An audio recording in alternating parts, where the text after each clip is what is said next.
ఇప్పుడు మనకు 2004 తర్వాత ఈ కాంట్రిబ్యూటరీ పెన్షన్ స్కీమ్ అనేది గవర్నమెంట్ ఇంప్లిమెంట్ చేస్తుంది. 2004 కంటే ముందు ఈ ఓల్డ్ పెన్షన్ స్కీమ్ ఉండేది. అయితే ఇప్పుడు ఏమైందంటే గవర్నమెంట్ ఎంప్లాయీస్ కూడా ఓల్డ్ పెన్షన్ స్కీమ్కే రివర్ట్ కావాలి. ఎందుకంటే వాళ్ళకు కొత్త కాంట్రిబ్యూటరీ పెన్షన్ స్కీమ్లో పెన్షన్ ఎంత వస్తుందో ఏంటో అనేది వాళ్ళకు కన్ఫ్యూజన్ ఉంది. కాబట్టి ఓల్డ్ పెన్షన్ స్కీమ్కు రివర్ట్ కావాలని గవర్నమెంట్కి కూడా ఎన్నోసార్లు రిక్వెస్ట్ చేస్తున్నారు. ఇక్కడ నా ఆలోచన ఏంటంటే అసలు ఎందుకు వీళ్ళు ఓల్డ్ పెన్షన్ స్కీమ్ కొరకు రిక్వెస్ట్ చేస్తున్నారు, గవర్నమెంట్ ఎందుకు కన్సిడర్ చేయడం లేదు? దీని గురించి నేను ఒక ఆర్టికల్ తయారు చేసుకున్నాను నాకు నేనే.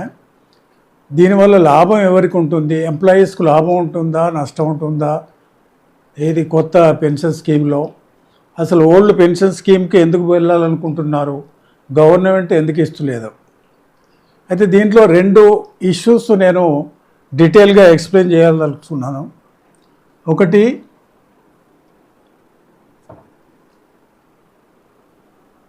ఓల్డ్ పెన్షన్ స్కీమ్లో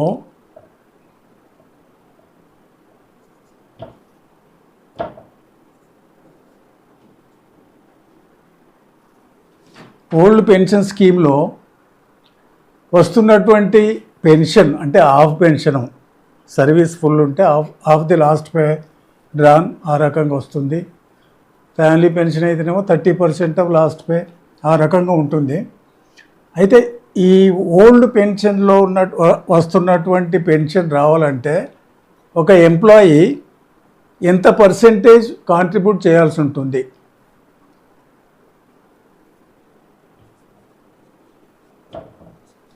ప్రతి నెల ఇప్పుడు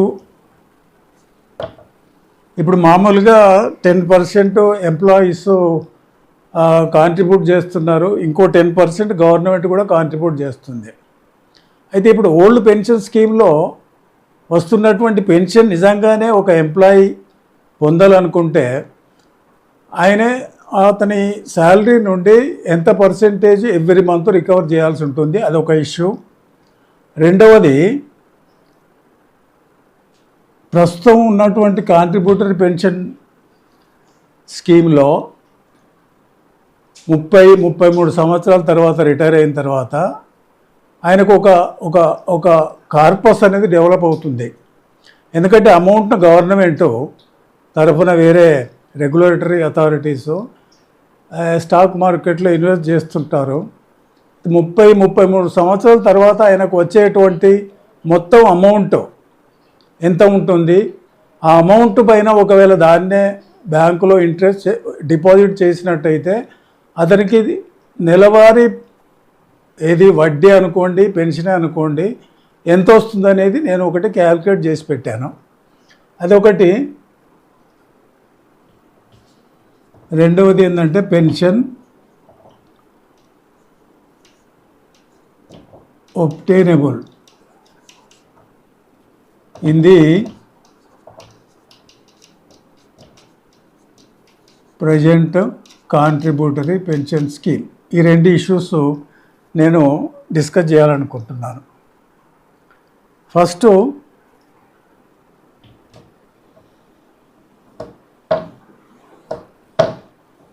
మొదటి చూస్తాను, ఎంత పర్సెంటేజ్ కాంట్రిబ్యూట్ చేయాల్సి ఉంటుంది. అదే ఇది చెప్పే ముందు ఒక చిన్న మామూలుగా మనం ఈ సింపుల్ ఇంట్రెస్ట్, కంపౌండ్ ఇంట్రెస్ట్కి మనం ఎప్పుడో చిన్నప్పుడు ఈ ఈక్వేషన్ సూత్రాలు మనం కనుక్కున్నాము, మనకు తెలుసు అవి. సింపుల్ ఇంట్రెస్ట్కు PNR/100 అనేది మనకు తెలుసు.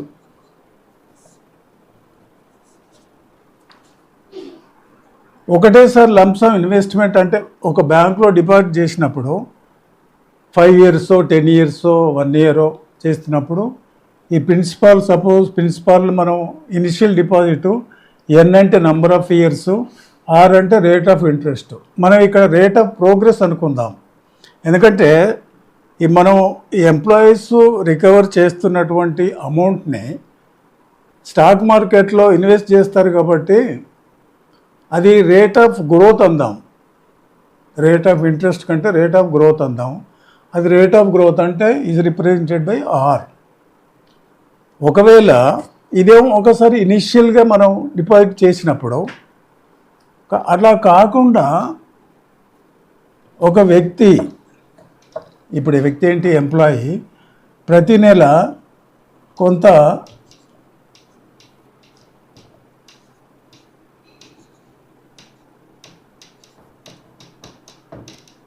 ఒక సంవత్సరంలో ప్రతి నెల కొంత రికవర్ చేస్తున్నాడు. ఇప్పుడు సపోజ్ 10% అనుకోండి, 10% ఆఫ్ హిస్ శాలరీ. ఒక నెల, రెండో నెల, మూడో నెల, ఇట్లా 12 నెలలు చేసుకుంటూ వచ్చాడు. ఈ 12 నెలల్లో rate of growth of his investment, మనం రేట్ ఆఫ్ ఇంట్రెస్ట్ అని బ్యాంక్ టర్మినాలజీ మాట్లాడినప్పుడు, మార్కెట్ టర్మినాలజీలో ఇన్వెస్ట్మెంట్ టర్మినాలజీ మాట్లాడినప్పుడు rate of growth of his investment. దానికి ఏంటంటే ప్రిన్సిపల్,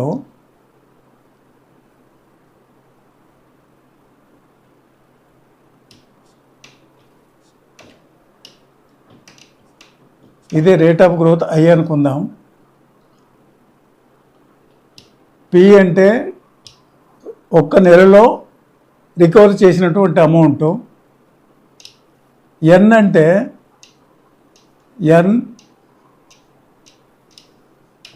n+1/2. ఈ పర్సెంటేజ్ ఎంత, మనం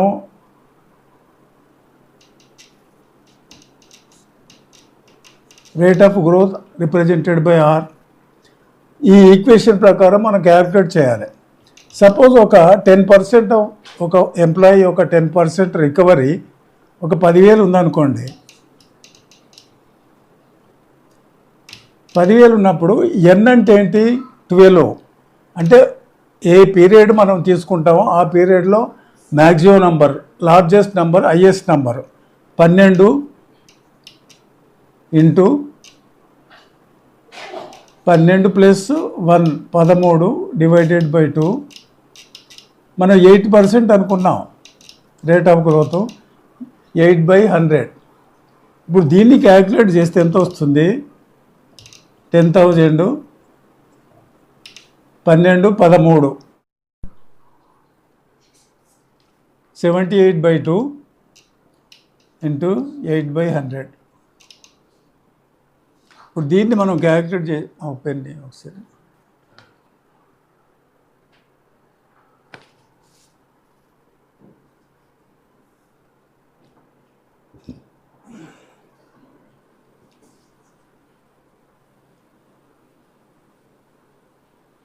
I'm sorry.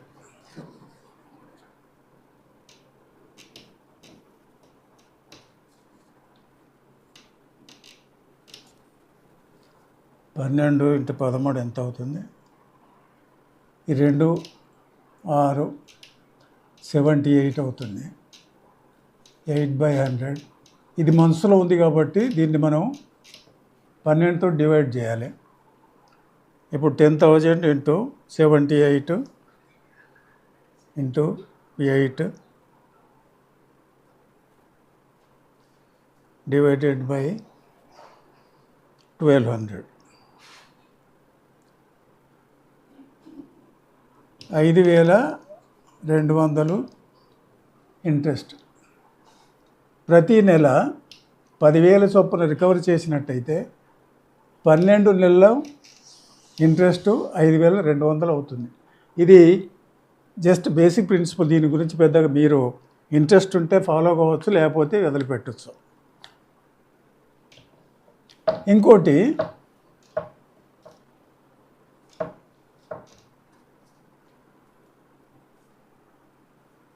ప్రతి నెల 10,000 చొప్పున, అంటే అట్ ది రేట్ ఆఫ్ 10% 10,000 అనుకున్నాం. 10,000 చొప్పున 1, 2, 12 నెలలు అంటే ఎంత అవుతుంది, 12 నెలలు 10,000 1,20,000.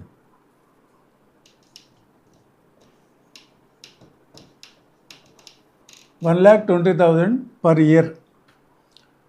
అదేమో ఒక్కొక్క మంత్ అంటే ప్రతి నెల 1,000 చొప్పున 10,000 చొప్పున రికవర్ చేసినప్పుడు 5,000 చిల్లర మనకు వడ్డీ వస్తుంది, అంటే రేట్ ఆఫ్ ప్రోగ్రెస్. రెండవది 12 నెలల తర్వాత 1,20,000 మళ్ళీ ఇన్వెస్ట్మెంట్ చేస్తే ఎంత వస్తుంది ఆఫ్టర్ 33 ఇయర్స్. అంటే ఎవ్రీ ఇయరు 1,20,000 మనం అనుకుంటే దాని కంపౌండింగ్ ఇంట్రెస్ట్ తోటి మనం క్యాలిక్యులేట్ చేయాలి. కంపౌండింగ్ ఇంట్రెస్ట్ మామూలుగా ప్రిన్సిపల్ ఏంటి, A = B/1 + R/100 whole to the power of n. ఇది కంపౌండింగ్ ఇంట్రెస్ట్కు ప్రిన్సిపల్, ఇది అందరికీ తెలుసు. సరే, ఇది ఇంతవరకు జ్ఞాపకం ఉంచుకోండి. తర్వాత దీన్ని బట్టి నేను ఒక ఈక్వేషన్ డివైడ్ చేశాను, దాన్ని మనం ఇప్పుడు ఎక్స్ప్లెయిన్ చేద్దాం.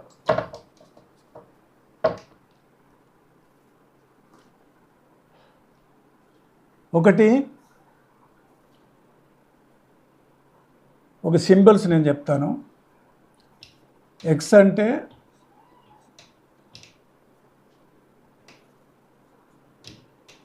రేట్ ఆఫ్ రికవరీ,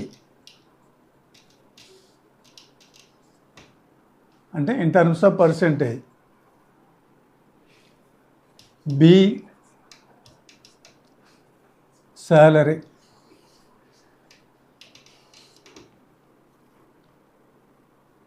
ఇంకోటి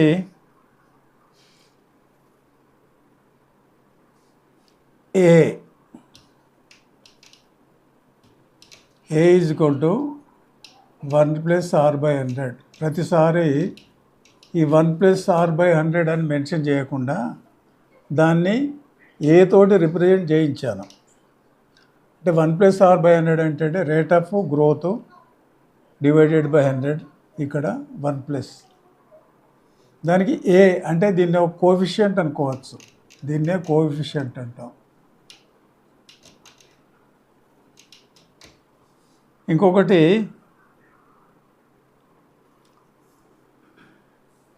ఎన్, ఇదేంటి, number of years of service.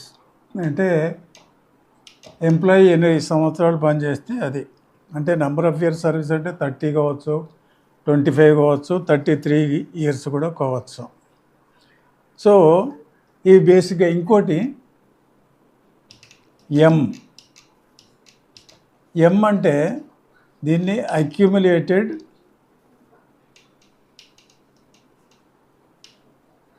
Pension wealth.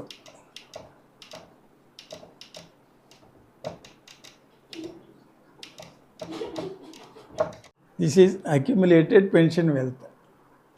ఇంకోటి డిపి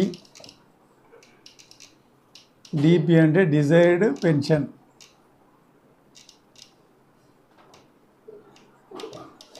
ఇవి ఇంట్రెస్ట్ ఉన్నవాళ్ళు ఈ అబ్రివేషన్స్ మెన్షన్ చేసుకోండి, ఎందుకంటే తర్వాత ఈక్వేషన్స్లో వచ్చినప్పుడు మీకు కన్ఫ్యూజన్ ఉండవద్దు.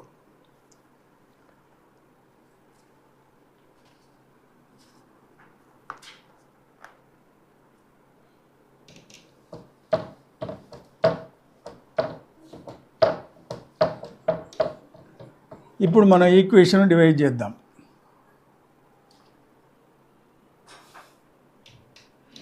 ఫస్ట్ది 1 నుంచి 12 నెలలు, ప్రతి నెల రికవరీ చేసినటువంటి అమౌంట్ పైన ఇంట్రెస్ట్ అనుకోండి, లేకపోతే గ్రోతే అనుకోండి.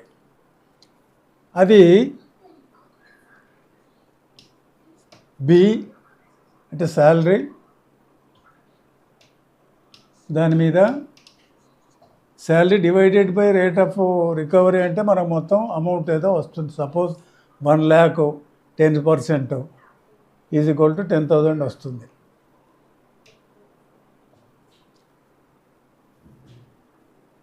ఇక్కడ 12 months కాబట్టి 78 డివైడెడ్ బై 12, ఇది కాన్స్టెంట్గా ఉంటుంది. ఇంకోటి రేట్ ఆఫ్ గ్రోత్ బై 100. ఇది ప్రిన్సిపల్, ఇంతకుముందు నేను చెప్పిందే. ఇది క్యుములేటివ్గా అంటే చక్రవడ్డీ అంటాం కదా, చక్రవడ్డీతోటి మనకు ఫర్ 33 ఇయర్స్ వరకు ఇది కంపౌండింగ్గా పెరుగుతూ ఉంటుంది. దానికి సూత్రం ఏంటంటే ఇక్కడ చక్రవడ్డీకి ఇంతకుముందు 1+r/100 whole⁴n అన్నాము. ఇదే రిపీటెడ్గా ఒకటేసారి ఇచ్చినటువంటి అమౌంట్ 33 ఇయర్స్ రిపీటెడ్గా వచ్చినప్పుడు దానికి ఈ సింబల్స్ తోటి మనం మల్టిప్లై చేస్తే అంతే వస్తుంది.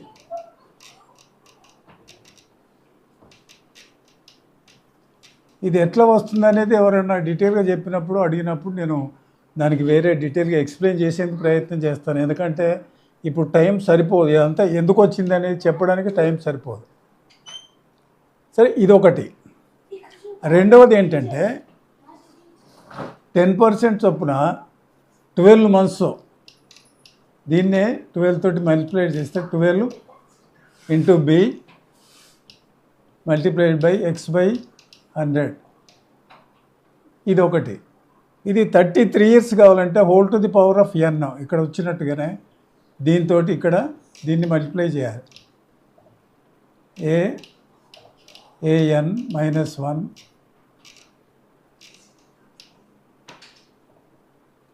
a - 1 ఇది. ఈ రెండింటిని మనం ప్లస్ చేసినప్పుడు మనకు ఒకటి లాంగ్ ఈక్వేషన్ వస్తుంది. b x/100. ఇప్పుడు 78/12 అంటే దీన్ని మనం 13/6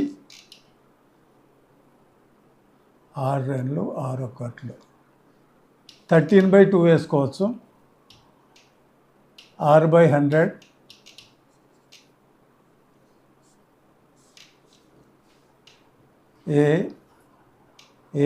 an - 1. సేమ్ అదే రిపీట్ చేస్తున్నాను, కన్ఫ్యూజన్ అక్కర్లేదు. a - 1 ఇదొకటి ప్లస్ ఇది 12b x/100. సేమ్ ఇది రిపీట్ చేయండి. an - 1 a - 1 రెండు. దీని నుండే ఇది డిరైవ్ చేసాము. ఇదేం పెద్ద సపరేట్ ఈక్వేషన్ కాదు. ఇప్పుడు దీన్ని మనం ఇంకా కండెన్స్ చేయాలంటే కామన్గా వచ్చినాయి ఏంటి? bx100, ఇక్కడ bx100 ఉంది. సో bx100 తీసుకున్నాం. ఇంకోటి ఏముంది? ఇది ఉంది, ఇది, ఈ రెండు కామన్.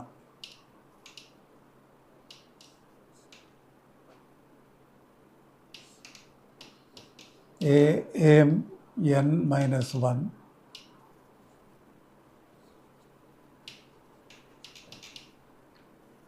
ఇక మిగిలిన లెఫ్ట్ ఓవర్ వాల్యూస్ ఏమున్నది? ఇక్కడ ఒకటి ఉన్నది 13r/200. 13r/2 ఇంటూ ఇది 200, లేకపోతే ఇట్లాగే 100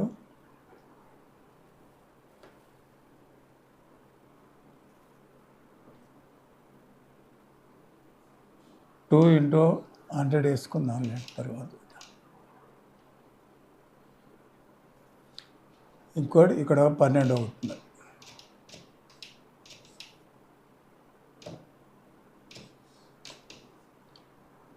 సో దీని నుండి మనం ఇది డిరైవ్ చేసాం.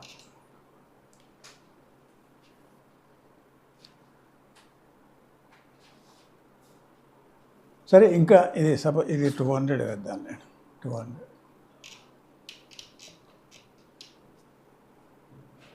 2 × 100 200. ఇప్పుడు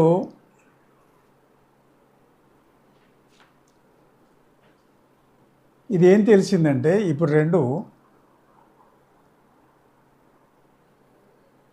ఈ మొత్తం ఇది ఇంట్రెస్ట్కు సంబంధించినటువంటిది, 12 నెలది ఇంట్రెస్ట్ సంబంధించినటువంటి అమౌంట్ పెరుగుతున్నటువంటిది. ఇది మొత్తం 12 మంత్స్ ఉన్నటువంటి, ఇదైతే 12 మంత్స్ టోటల్ రికవరీ చేసినటువంటి శాలరీ. ఇది కూడా 33 ఇయర్స్ డెవలప్ అవుతుంది ఒకటేసారి. అనే ఈక్వేషన్లో మనం ఎప్పుడైతే ఇన్సర్ట్ చేసినామో ఈ ఈక్వేషను ఫర్ 33 ఇయర్స్ ఇదే ఒకటే ఈక్వేషన్ అప్లై అవుతుంది.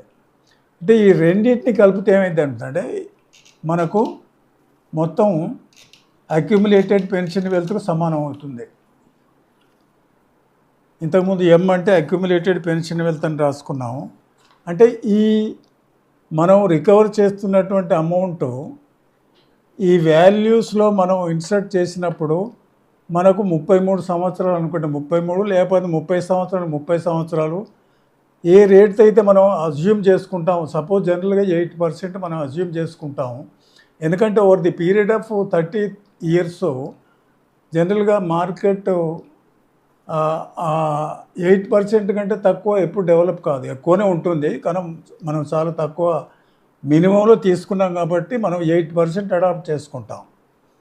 ఈ రకంగా క్యాలిక్యులేట్ చేస్తే మనకు టోటల్ అక్యుములేటెడ్ వెల్త్ మనకు తెలుస్తుంది ఒక ఎంప్లాయీ రిటైర్ అయిన తర్వాత. ఇక్కడ మనం ఇంకా దీన్ని కంటెంట్ చేసుకోవచ్చు. ఇక్కడ BX/100 ఉంది, A-1 ఉంది. మీకు ఇంకోటి చెప్తాను. 100 A-1 is equal to 100 into A-1 is equal to rate of growth వస్తుంది. ఇది దీనికి ఈక్వల్. అందుకని ఇక్కడ నేను మళ్ళీ దీన్ని రివైజ్ చేస్తున్నాను. BX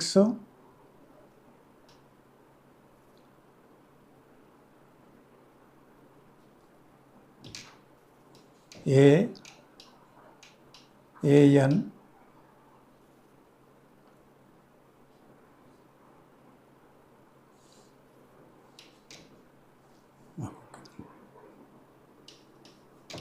hundred into A-1 is equal to R.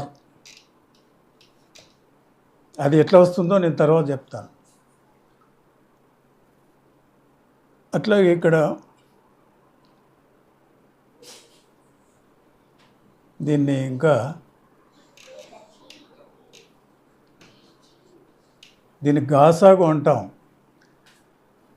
అంటే గరిష్ట సామాన్య గుణిజకం అని మనం చిన్నప్పుడు నేర్చుకున్నాం. 200, ఇది 13R ఉంటుంది, ప్లస్ 12 ఇంటూ 200 24, 2400 అవుతుంది. Total accumulated pension wealth is equal to B salary, X rate of recovery, A అంటే 1+R/100, A whole to the power of N. N అంటే number of years of service, -1 divided by rate of growth multiplied by 13R plus 2400/200. This is the simple ultimate equation. ఇప్పుడు మనం ఏం చేద్దామంటే rate of recovery ఎంత ఉంటుందో మనం కనుక్కుందాం. దానికి ఏం చేయాలంటే క్రాస్ మల్టిప్లికేషన్ చేయండి. M/1 ఉంటుంది. BX A whole to the power of N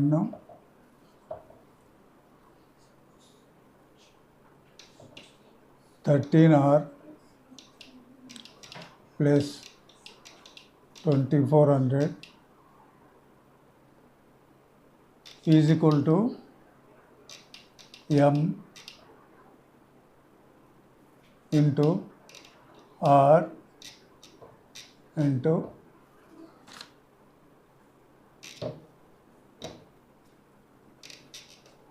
200. దీన్నే క్రాస్ మల్టిప్లై 1, ఇది పై వస్తాయి, ఈ రెండు దీంతో మల్టిప్లై చేయాల్సి. ఇంకా ఇప్పుడు ఏం చేయాలి, మనం ఎక్స్ను బయటకు లాగాలి. ఎక్స్ని బయటకు లాగాలంటే x is equal to MR 200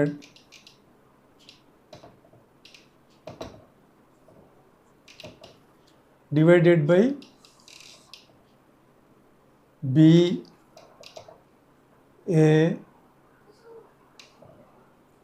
A whole to the power of n minus 1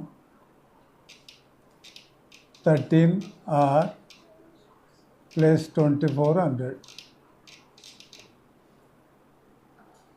అంటే rate of recovery is equal to M accumulated pension wealth, rate of growth 200, salary coefficient almost coefficient whole to the power of n minus 1 13r 2400. ఇప్పుడు దీన్ని ఇది ఎంతవరకు కరెక్టో మనం ఇప్పుడు చూద్దాం.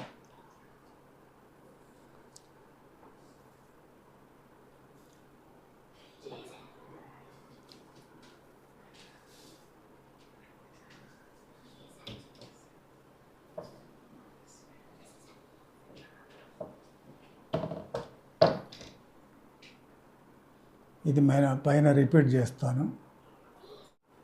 ఇక్కడ ఇంకొక చిన్న మ్యానిపులేషన్ అంటాం మన మ్యాథమెటిక్స్లో. ఎం దేనికి సమానం?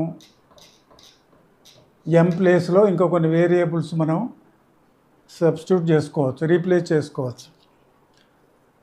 మామూలుగా ఇంట్రెస్ట్, సింపుల్ ఇంట్రెస్ట్ ప్రిన్సిపల్ ఏంటి? PNR by 100. మన బ్యాంకులో ప్రతి నెల ఇంట్రెస్ట్ కావాలనుకుంటే కొంత అమౌంట్ మనం ఇనిషియల్గా వేస్తాము. ప్రతి నెల మనకు డబ్బులు కావాలంటే interest principal simple interest I is equal to PNR by 100. ఇక్కడ P అంటే ఏంటి? మనం ఒకటిసారి డిపాజిట్ చేసినటువంటి అమౌంట్, దాన్ని మనం M పెడదాం. ఇక్కడ అక్యుములేటెడ్ పెన్షన్ వెల్త్ కూడా ఒకసారి 33 years తర్వాత చేతికి వచ్చిన తర్వాత అతను బ్యాంకులో వేశాడు అనుకుందాం. దాని ప్లేస్లో P ప్లేస్లో M. N అంటే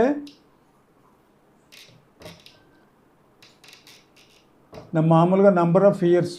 మనం మంత్లో తీసుకున్నప్పుడు ఆ ఫిగర్ను 12 తోటి భావించాలి. ఒకటే నెల, ఒక నెల ఉన్నప్పుడు 1/12. R మనం R/100. ఇప్పుడు ఎమ్ను మనం బయట తీసుకోవాలన్నప్పుడు ఏమొస్తుంది? ఇప్పుడు I ప్లేస్లో ఇంకోటి వేసుకోవాలి. I అంటే ఏంటి? మనకు ప్రతి నెల మనకు ఇంట్రెస్ట్ కావాలనుకున్నప్పుడు దీన్ని మనం పెన్షన్ అనుకుందాం, డిజైర్డ్ పెన్షన్ DP అందాం. ప్రతి నెల మనకు డబ్బు వస్తున్నప్పుడు అది మన పెన్షన్ రూపంలో మనం దాన్ని అనుకోవచ్చు. అటువంటిప్పుడు DP is equal to M1R divided by 1200. ఇప్పుడు క్రాస్ మల్టిప్లికేషన్ చేయండి, ఇంతకుముందు చేసినట్టు. DP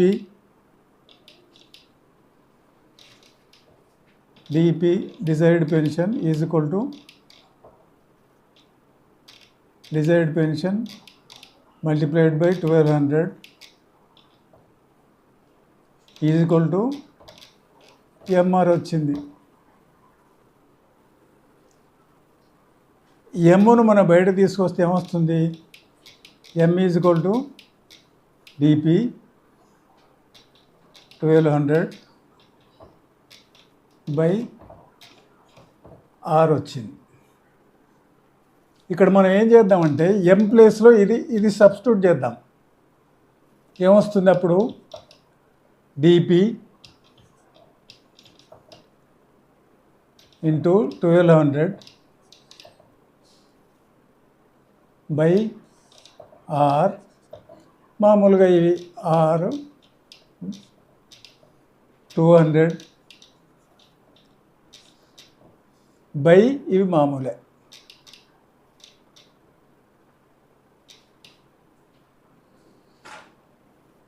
ఇదంతా బట్టదే.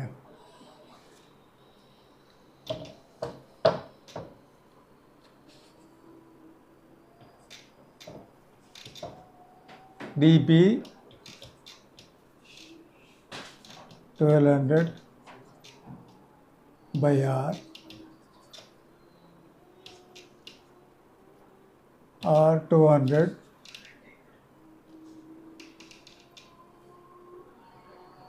by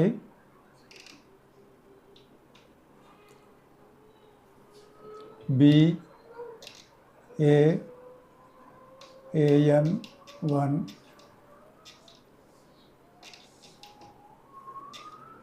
13 R plus 2400. సో ఇప్పుడు ఎం డిసపియర్డ్ ఎం ప్లేస్లో మనం ఈ వాల్యూను మనం ఇన్సర్ట్ చేసుకున్నాం. DP 1200 by R, DP 1200 by R. ఇక్కడ ఏమైంది, ఇప్పుడు ఈ ఆర్ క్యాన్సిల్ అవుతుంది. ఇక మిగిలింది ఏముంది, డిపి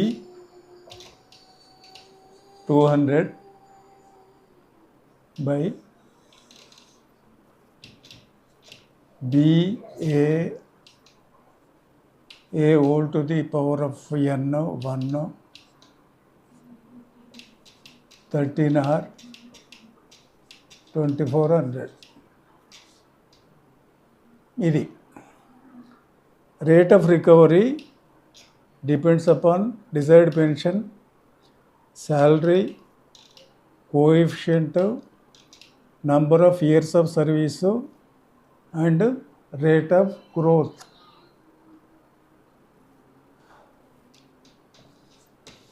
ఇప్పుడు ఇది కరెక్ట్ అవునా కాదా అనడానికి మనం న్యూమరికల్ ఎగ్జాంపుల్ తీసుకుందాం. ఇక్కడ డిపి మల్టీ ఇంటూ 1200 ఇంటూ 200, ఇక్కడ